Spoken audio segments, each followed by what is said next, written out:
Hello friends, जेके गौर education पर आप सभी का स्वागत है। आज के क्लास में हम डिस्कस करेंगे भारत के नए केंद्रीय मंत्रिमंडल 2024 के बारे में। वेरी इंपॉर्टेंट टॉपिक है, 100% चांस है कि यहाँ से क्वेश्चन पूछा जाएगा, तो वीडियो का अंत तक जरूर देखिए। वीडियो के अंत में जितना भी कुछ पढ़ेंगे सबका क्विक रिवीजन भी कराऊंगा। इसके अलावा वीडियो के अंत में जो लोकसभा चुनाव हुआ है 2024 में, इससे रिलेटेड पूरे इंपॉर्टेंट पॉइंट्स को संक्षेप में डिस्कस करूंगा। तो वीडियो का अंत वाला भाग काफ़ी इंपॉर्टेंट होने वाला है, इसलिए आपको स्किप नहीं करना है, वीडियो को पूरा देखना है। ठीक है, तो लोकसभा चुनाव 2024 से लेकर जो केंद्रीय मंत्रिमंडल गठित किया गया है यहाँ तक जितने भी प्रश्न बनेंगे सारे प्रश्नों को इस वीडियो में ले लिया गया है, इसलिए आपको परेशान नहीं होना है। ये टॉपिक आज आपका कंप्लीट हो जाएगा। ठीक है, चलिए शुरू करते हैं। सबसे पहले ये जान लीजिए, देखिए, एक होता है कैबिनेट मंत्री, एक होता है कैबिनेट मंत्री, एक होता है राज्य मंत्री, राज्य मंत्री, और कोष्ठ में स्वतंत्र प्रभार लिखा हुआ रहता है, स्वतंत्र प्रभार, और एक होता है केवल राज्य मंत्री, राज्य मंत्री।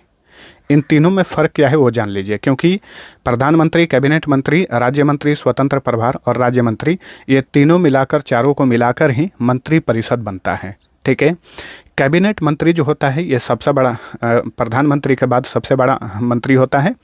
कैबिनेट मंत्री जो है डायरेक्ट प्रधानमंत्री को रिपोर्ट करता है, और कैबिनेट मंत्री जो है कैबिनेट की जो बैठक होती है उसमें हिस्सा लेते हैं। राज्य मंत्री, स्वतंत्र प्रभार वाला जो मंत्री होता है, ये भी डायरेक्ट प्रधानमंत्री को ही रिपोर्ट करता है, लेकिन हर बार ये कैबिनेट मीटिंग में भाग नहीं लेता है। राज्य मंत्री, स्वतंत्र प्रभार वाला व्यक्ति जो है ज़रूरत पड़ने पर ही कभी कभार कैबिनेट की बैठक में हिस्सा लेता है। जो राज्य मंत्री होता है ये कैबिनेट की बैठक में कभी भी हिस्सा नहीं लेता है, और राज्य मंत्री जो है इस विभाग का जो कैबिनेट मंत्री होता है उसे रिपोर्ट करता है। यानी राज्य मंत्री स्वतंत्र प्रभार और कैबिनेट मंत्री डायरेक्ट प्रधानमंत्री को रिपोर्ट करते हैं, वहीं राज्य मंत्री जो है उस विभाग के कैबिनेट मंत्री को रिपोर्ट करता है। तो तीनों में यही अंतर है। ठीक है, अब चलिए हम शुरू करते हैं आज का हमारा प्रश्नोत्तरी। पहला प्रश्न है, नरेंद्र मोदी लगातार तीसरी बार प्रधानमंत्री बनने वाले भारत के कौन से नेता बने हैं? देखिए, भारत के प्रधानमंत्री नरेंद्र मोदी लगातार तीसरी बार पीएम बनने वाले भारत के कौन से नेता बने हैं? तो ये भारत के दूसरे नेता बने हैं जवाहरलाल नेहरू के बाद में। ठीक है, इसके अलावा ये भारत के पहले गैर कांग्रेसी नेता बन गए हैं जो कि लगातार तीसरी बार प्रधानमंत्री बन रहे हैं। ठीक है, पहली बार ये पीएम मोदी 2014 में पीएम बने, दूसरी बार 2019 में, और तीसरी बार ये 2024 में भारत के प्रधानमंत्री बन रहे हैं। ये भी क्वेश्चन पूछा जा सकता है कि 2024 में प्रधानमंत्री नरेंद्र मोदी किस लोकसभा सीट से चुनाव जीते हैं?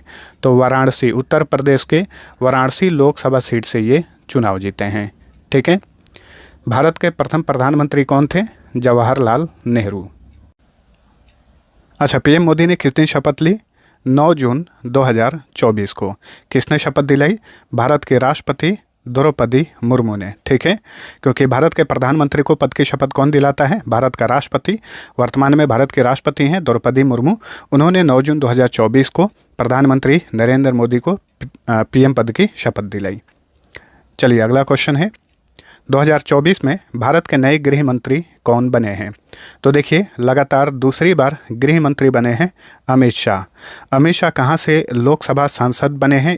गांधीनगर से, गुजरात के गांधीनगर से।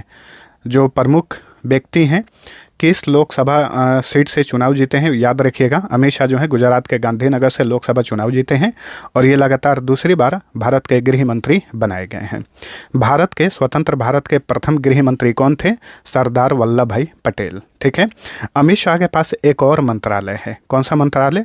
सहकारिता मंत्रालय। गृह मंत्रालय के अलावा इनके पास सहकारिता मंत्रालय भी है। 2024 में भारत के नए रक्षा मंत्री कौन बने हैं?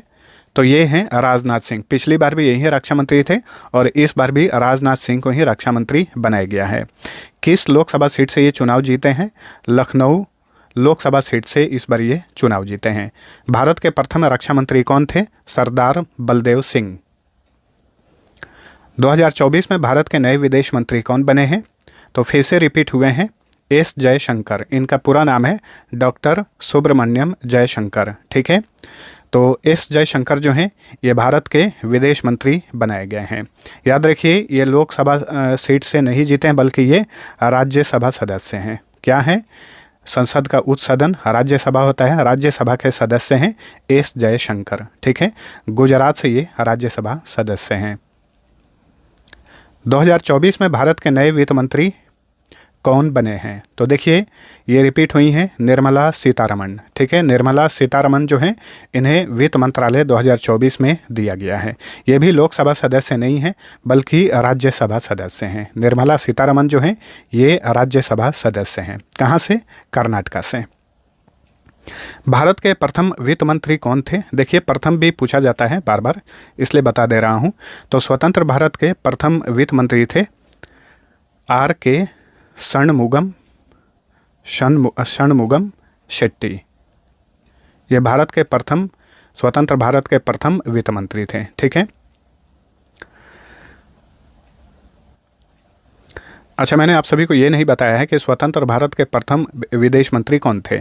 तो जवाहरलाल नेहरू। ठीक है, पीएम पद भी उन्हीं के पास था और विदेश मंत्रालय भी उन्हीं के पास था। 2024 में भारत के नए रेल मंत्री कौन बने हैं?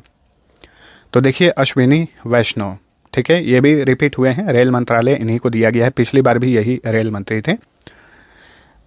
और इनके पास जो है इस बार 3 मंत्रालय दिया गया है। एक तो हो गया रेल मंत्रालय, एक सूचना एवं प्रसारण मंत्रालय, आप नोट करते चलिए, रिवीजन कर लीजिएगा, वैसे इस वीडियो के अंत में रिवीजन कराने वाला हूँ। और एक और मंत्रालय इन्हें दिया गया है इलेक्ट्रॉनिक्स और सूचना प्रौद्योगिकी मंत्रालय। ठीक है, 3 मंत्रालय हो गए, रेल मंत्रालय, सूचना एवं प्रसारण मंत्रालय और इलेक्ट्रॉनिक और सूचना प्रौद्योगिकी मंत्रालय। ठीक है, अश्विनी वैष्णव को 3 मंत्रालय दिया गया है। अच्छा, स्वतंत्र भारत के प्रथम रेल मंत्री कौन थे? Doctor John Mathai. 2024 में भारत के नए शिक्षा मंत्री कौन बने हैं? तो शिक्षा मंत्रालय दिया गया है धर्मेंद्र प्रधान को। ऑप्शन सी राइट आंसर है। स्वतंत्र भारत के प्रथम शिक्षा मंत्री कौन थे? मौलाना अबुल कलाम आज़ाद। 2024 में भारत के नए स्वास्थ्य मंत्री कौन बने हैं? तो ये हैं जगत प्रकाश नड्डा, यानी जेपी नड्डा। ठीक है, इन्हें स्वास्थ्य मंत्रालय दिया गया है। एक और मंत्रालय इन्हें दिया गया है केंद्रीय रसायन और उर्वरक मंत्रालय। याद रखिएगा, जगत प्रकाश नड्डा के पास 2 मंत्रालय दिया गया है, स्वास्थ्य मंत्रालय और एक रसायन और उर्वरक मंत्रालय। स्वतंत्र भारत की प्रथम स्वास्थ्य मंत्री कौन थी? राजकुमारी अमृत कौर। 2024 में भारत के नए महिला और बाल विकास मंत्री कौन बनी हैं? तो ये हैं अन्नपूर्णा देवी। ठीक है, अन्नपूर्णा देवी को भारत का केंद्रीय महिला और बाल विकास मंत्री बनाया गया है। 2024 में भारत के नए कृषि और किसान कल्याण मंत्री कौन बने हैं? तो कृषि मंत्रालय किसे दिया गया है? ये दिया गया है शिवराज सिंह चौहान को। ये पहली बार केंद्रीय मंत्री बने हैं और इसके पहले ये पूर्व में मध्य प्रदेश के मुख्यमंत्री रह चुके हैं। ठीक है, तो शिवराज सिंह चौहान जो हैं इन्हें कृषि और किसान कल्याण मंत्री बनाया गया है। इनके पास और भी मंत्रालय दिया गया है, जैसे कि ग्रामीण विकास मंत्रालय। 2 मंत्रालय दिया गया है, कृषि और किसान कल्याण मंत्रालय और ग्रामीण विकास मंत्रालय। ठीक है, क्वेश्चन पूछे कि स्वतंत्र भारत के प्रथम कृषि मंत्री कौन थे? तो डॉक्टर राजेंद्र प्रसाद, जो कि आगे चलकर 1952 में भारत के प्रथम राष्ट्रपति बने थे। शिवराज सिंह चौहान जो है कहाँ से सांसद चुने गए हैं? इंपॉर्टेंट रहेगा, याद रखिएगा, मध्य प्रदेश के विदिशा लोकसभा सीट से ये चुनाव जीते हैं। 2024 में नरेंद्र मोदी ने लगातार तीसरी बार प्रधानमंत्री के रूप में किस दिन शपथ ली? किस दिन? 9 जून 2024 को भारत के राष्ट्रपति द्रौपदी मुर्मू ने प्रधानमंत्री नरेंद्र मोदी को पीएम पद की शपथ दिलाई। ठीक है, अच्छा ये शपथ वाला बात 2-3 फैक्ट्स बता दे रहा हूँ, याद रखिएगा। पीएम को शपथ कौन दिलाता है? भारत का राष्ट्रपति। भारत के राष्ट्रपति को पद की शपथ कौन दिलाता है? भारत का मुख्य न्यायाधीश यानी चीफ जस्टिस ऑफ इंडिया। और सीजीआई को पद की शपथ कौन दिलाता है? भारत का राष्ट्रपति। सेम ऐसे ही होता है, जो राज्यों के सीएम होते हैं, सीएम को पद की शपथ कौन दिलाता है? उस राज्य का गवर्नर। राज्य के गवर्नर को पद की शपथ कौन दिलाता है? उस राज्य का चीफ जस्टिस। ठीक है, तो ये सारे फैक्ट्स याद रखिए। और राज्यों का जो हाई कोर्ट होता है उसके जो चीफ जस्टिस होते हैं उनको पद की शपथ कौन दिलाता है? तो उस राज्य का गवर्नर यानी राज्यपाल। प्रधानमंत्री नरेंद्र मोदी ने 9 जून 2024 को तीसरी बार पीएम के रूप में कहाँ पर शपथ ली? तो ये कहाँ पर शपथ ग्रहण समारोह कहाँ पर आयोजित किया गया था? राष्ट्रपति भवन में, दिल्ली में राष्ट्रपति भवन में शपथ ग्रहण समारोह आयोजित किया गया था। प्रधानमंत्री सहित सभी मंत्रियों ने यहीं पर शपथ ली। ठीक है, अच्छा, पीएम को शपथ कौन दिलाता है? राष्ट्रपति। और प्रधानमंत्री के सलाह पर जो केंद्रीय मंत्री होते हैं उन्हें पद की शपथ कौन दिलाता है? राष्ट्रपति ही। किस देश के राष्ट्रपति मोहम्मद मोइजू प्रधानमंत्री नरेंद्र मोदी के शपथ ग्रहण समारोह में 2024 में शामिल हुए? तो मोहम्मद मोइजू जो हैं ये मालदीव के राष्ट्रपति हैं। इस बार के शपथ ग्रहण समारोह में ये शामिल हुए थे। वैसे इनको लेकर काफ़ी विवाद हुआ था कुछ महीना पहले, क्योंकि ये जो भारतीय सेना जो मालदीव में रहती है उसे ये बाहर निकलने के लिए बोल रहे थे। इसको लेकर काफ़ी विवाद हुआ था भारत और मालदीव के बीच में, आप सभी को पता होगा। लेकिन देखिए इस बार जो है इन्हें प्रधानमंत्री नरेंद्र मोदी के शपथ ग्रहण समारोह में इन्हें आमंत्रित किया गया था और ये शामिल भी हुए। देखिए पीएम मोदी के शपथ ग्रहण समारोह में जो प्रमुख व्यक्ति शामिल हुए इन सभी को याद रखिएगा, वेरी इंपॉर्टेंट है। शेख हसीना शामिल हुई जो कि बांग्लादेश की प्राइम मिनिस्टर हैं, बांग्लादेश।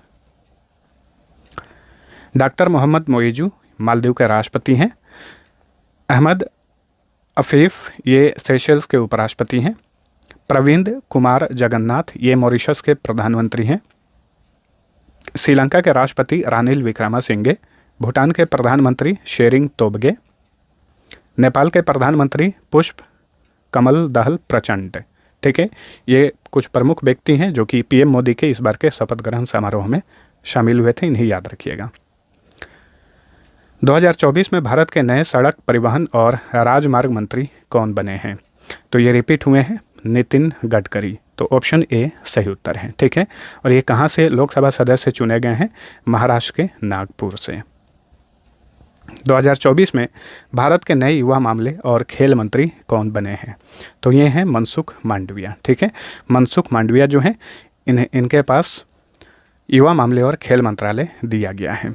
एक और मंत्रालय इन्हें दिया गया है, श्रम एवं रोजगार मंत्रालय। याद रखिए, श्रम एवं रोजगार मंत्रालय और खेल मंत्रालय मनसुख मांडविया को दिया गया है। लोकसभा के वर्तमान महासचिव यानी सेक्रेटरी जनरल कौन है? तो ये हैं उत्पल कुमार सिंह। लोकसभा अध्यक्ष भी होता है। वीडियो बनने तक लोकसभा अध्यक्ष की नियुक्ति अभी नहीं की गई है, आने वाले समय में नियुक्ति की जाएगी, तो अगले वीडियो में मैं आप सभी को बता दूंगा। कांग्रेस पार्टी संसदीय दल का प्रमुख किसे चुना गया है? तो देखिए कांग्रेस के पार्टी का संसदीय दल का प्रमुख चुनी गई हैं सोनिया गांधी। ठीक है, लोकसभा में विपक्ष का नेता कौन होगा? अभी उसका चुनाव नहीं किया गया है। भारत के प्रधानमंत्री की नियुक्ति कौन करता है? तो देखिए भारत का जो प्रधानमंत्री होता है उसकी नियुक्ति की जाती है, न कि चुनाव होता है। यहाँ पे बहुत सारे बच्चे कंफ्यूज हो जाएंगे। आप चुनते हैं किसको? सांसद को चुनते हैं, लोकसभा सदस्य को चुनते हैं। जो पार्टी बहुमत में आती है वो अपना एक नेता चुनती है और उस नेता को प्रधानमंत्री के रूप में नियुक्त कर देता है कौन? भारत का राष्ट्रपति। ठीक है, तो भारत के प्रधानमंत्री की नियुक्ति कौन करता है? भारत का राष्ट्रपति। भारतीय संविधान के अनुच्छेद 75 में ये लिखा गया है कि भारत के प्रधानमंत्री की नियुक्ति भारत का राष्ट्रपति करेगा। भारत के राष्ट्रपति का मुख्य सलाहकार कौन होता है? भारत का प्रधानमंत्री। भारत के राष्ट्रपति का ये मुख्य सलाहकार होता है। केंद्रीय मंत्री परिषद का प्रमुख कौन होता है? तो देखिए मंत्री परिषद में कैबिनेट मंत्री होते हैं, राज्य मंत्री स्वतंत्र प्रभार वाले होते हैं, राज्य मंत्री होता है, प्रधानमंत्री होता है। ठीक है, तो मंत्री परिषद में ये सभी आते हैं। और ये भी याद रखिएगा मंत्री परिषद में राष्ट्रपति और उपराष्ट्रपति नहीं आता है। ठीक है, तो क्वेश्चन पूछ रहा है केंद्रीय मंत्री परिषद का प्रमुख कौन होता है? प्रधानमंत्री। भारत का प्रधानमंत्री सरकार के कार्यों को लेकर किसके प्रति उत्तरदायी होता है या फिर जवाबदेह होता है?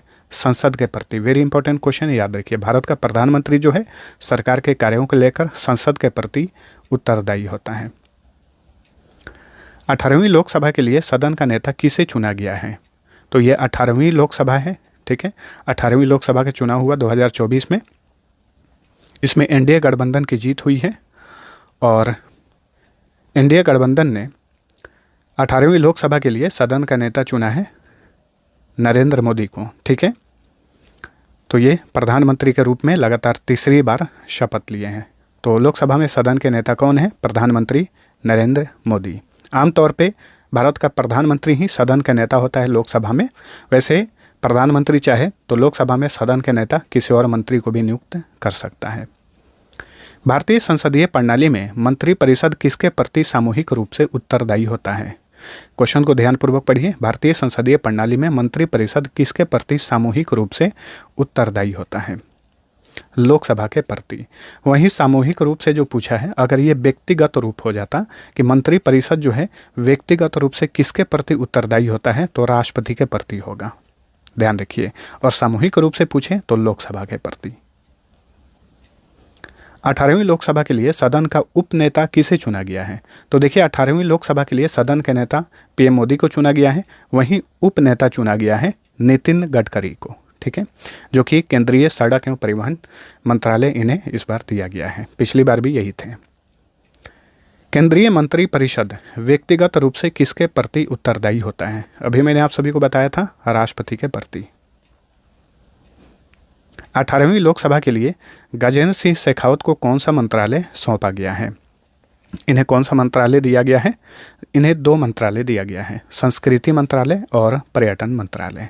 तो गजेंद्र सिंह शेखावत को 2 मंत्रालय दिया गया है, संस्कृति मंत्रालय और पर्यटन मंत्रालय। क्वेश्चन का राइट आंसर होगा ऑप्शन नंबर डी। चलिए अगला क्वेश्चन। भूपेंद्र यादव को कौन सा मंत्रालय सौंपा गया है? पर्यावरण, वन और जलवायु परिवर्तन मंत्रालय, ठीक है। चिराग पासवान को कौन सा मंत्रालय दिया गया है? देखिए वेरी इंपॉर्टेंट क्वेश्चन रहेगा ये, क्योंकि चिराग पासवान जो है बिहार से आते हैं, लोक जनशक्ति पार्टी के नेता हैं। रामविलास पासवान के ये पुत्र हैं, पूर्व केंद्रीय मंत्री रामविलास पासवान के ये पुत्र हैं चिराग पासवान। इन्हें भी केंद्रीय कैबिनेट में जगह दी गई है। इन्हें खाद्य प्रसंस्करण उद्योग मंत्रालय दिया गया है चिराग पासवान को। चिराग पासवान कहाँ से लोकसभा सदस्य चुने गए हैं? बिहार के हाजीपुर लोकसभा सीट से, ठीक है। जीतन राम मांझी को किस मंत्रालय की जिम्मेदारी सौंपी गई है? यह भी इंपॉर्टेंट क्वेश्चन बनेगा, याद रखिएगा। जीतन राम मांझी बिहार से आते हैं और ये जो हम पार्टी है हिंदुस्तान अवाम मोर्चा, उस पार्टी के ये प्रमुख हैं और इस बार ये हम पार्टी से चुने गए हैं लोकसभा सदस्य के रूप में। और इन्हें एक मंत्रालय भी दिया गया है, सूक्ष्म लघु और मध्यम उद्यम मंत्रालय, जिसे MSME मंत्रालय भी कहा जाता है, ठीक है। याद रखिएगा इस बार के लोकसभा चुनाव में सबसे उम्रदराज सांसद बने हैं और ये सबसे इस बार के उम्रदराज मंत्री भी बने हैं। जीतन राम मांझी जो है बिहार के गया जिले से चुनाव जीते हैं।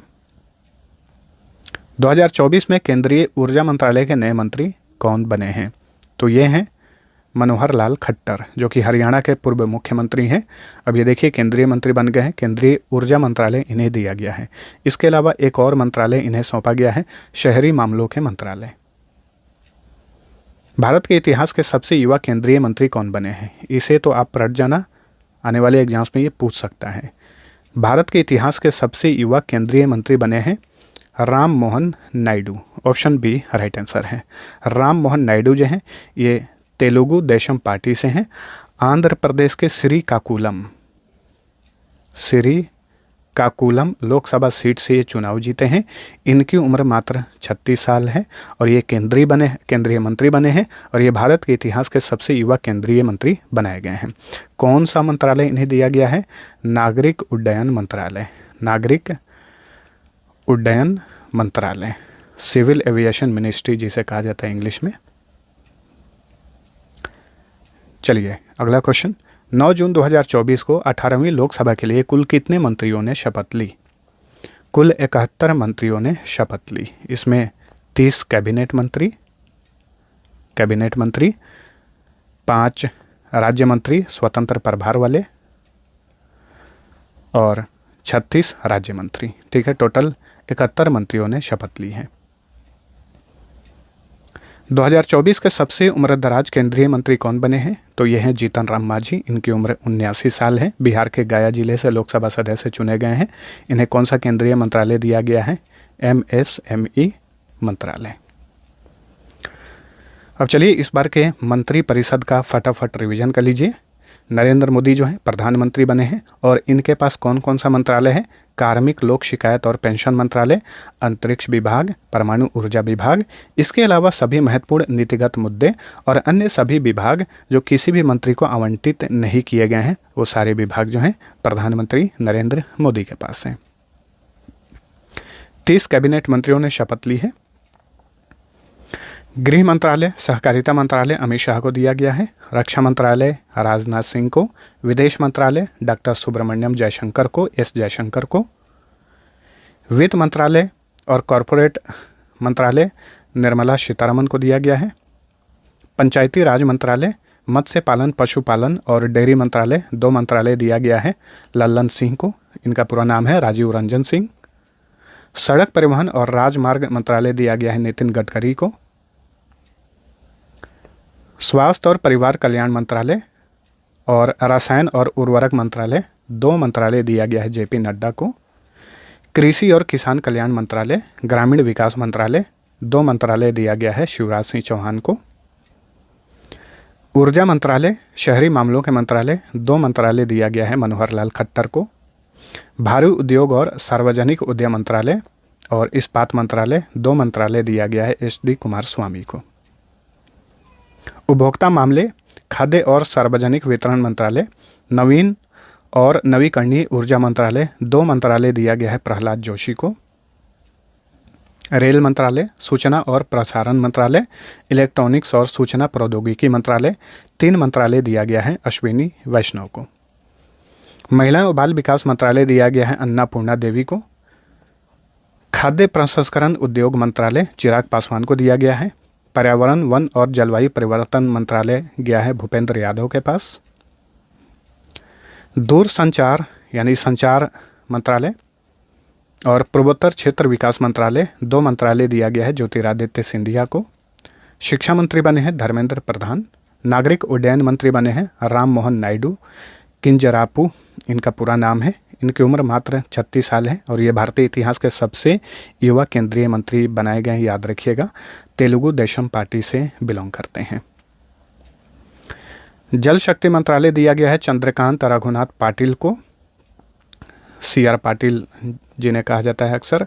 श्रम और रोजगार मंत्रालय, युवा मामले और खेल मंत्रालय, 2 मंत्रालय दिया गया है डॉक्टर मनसुख मांडविया को। कोयला मंत्रालय और खान मंत्रालय, ये 2 मंत्रालय गए हैं जी किशन रेड्डी के पास।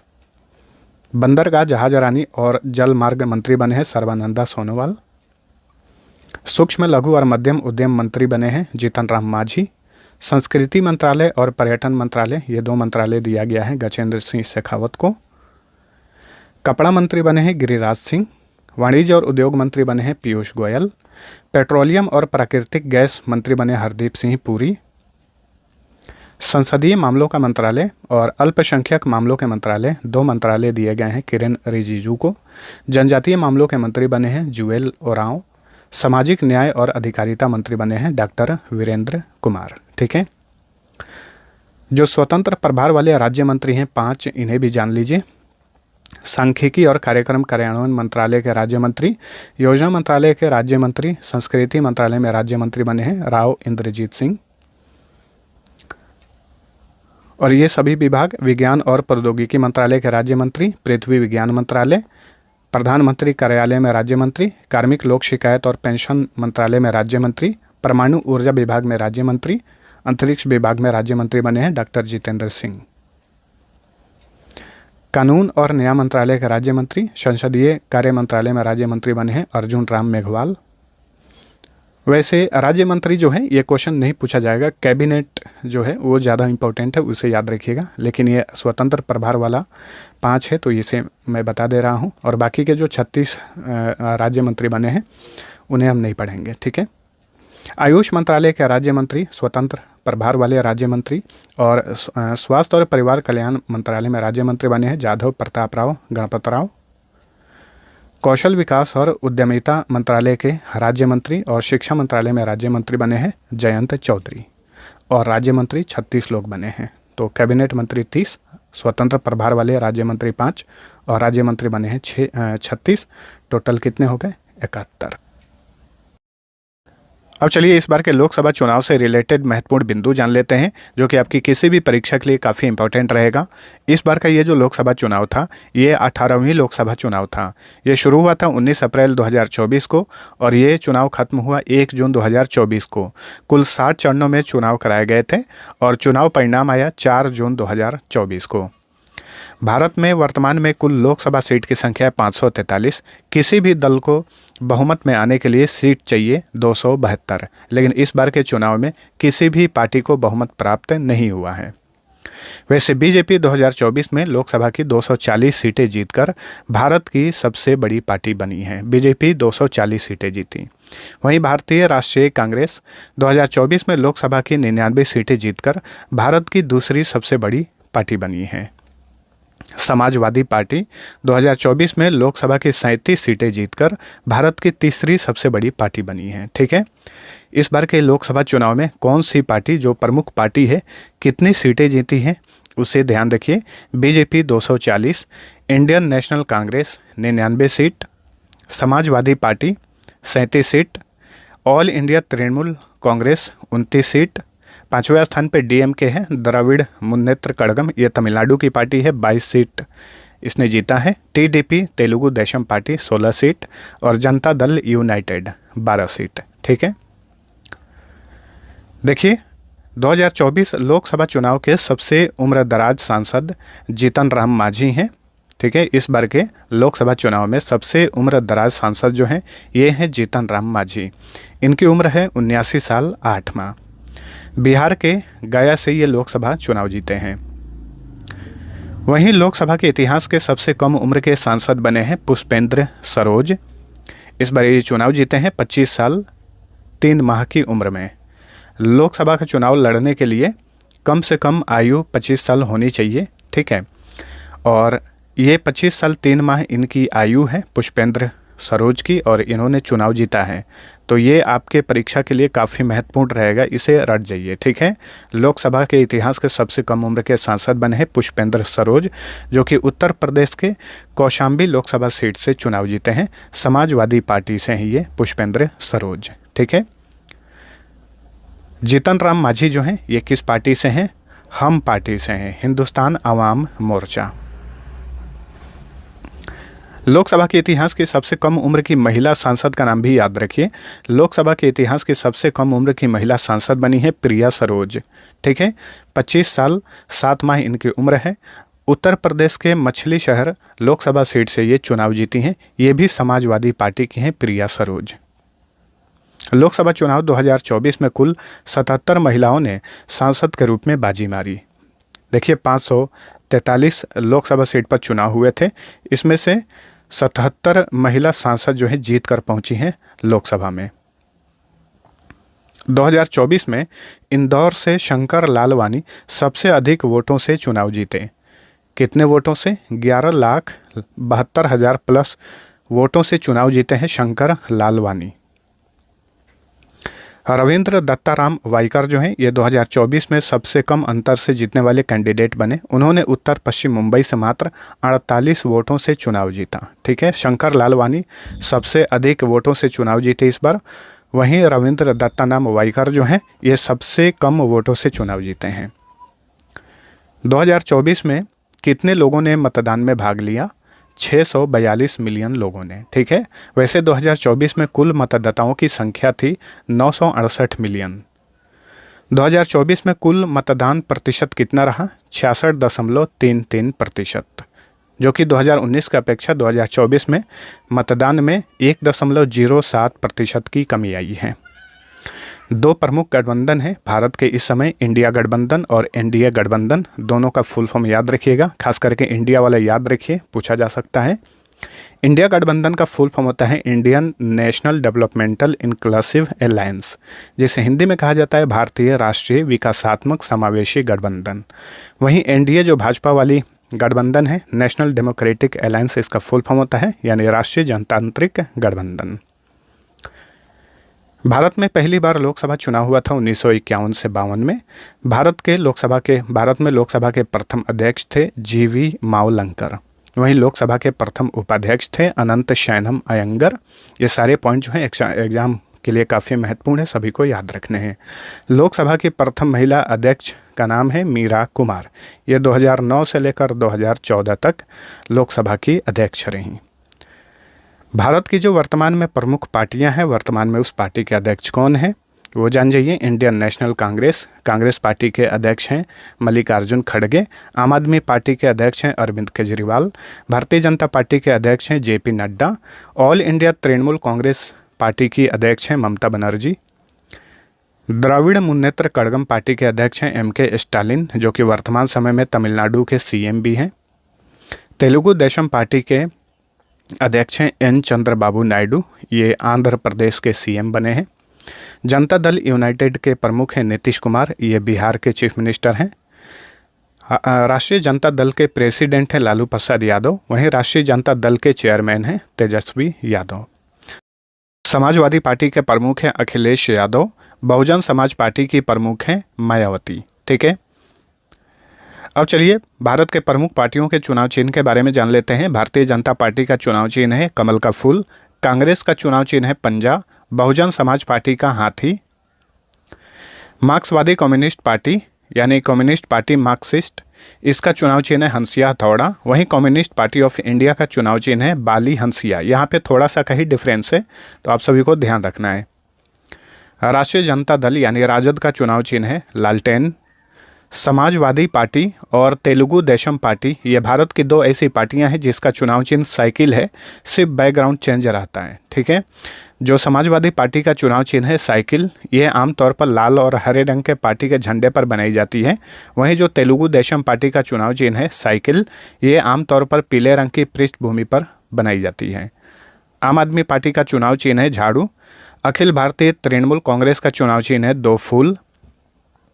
द्रविड़ मुन्नेत्र कड़गम का चुनाव चिन्ह है उगता सूरज।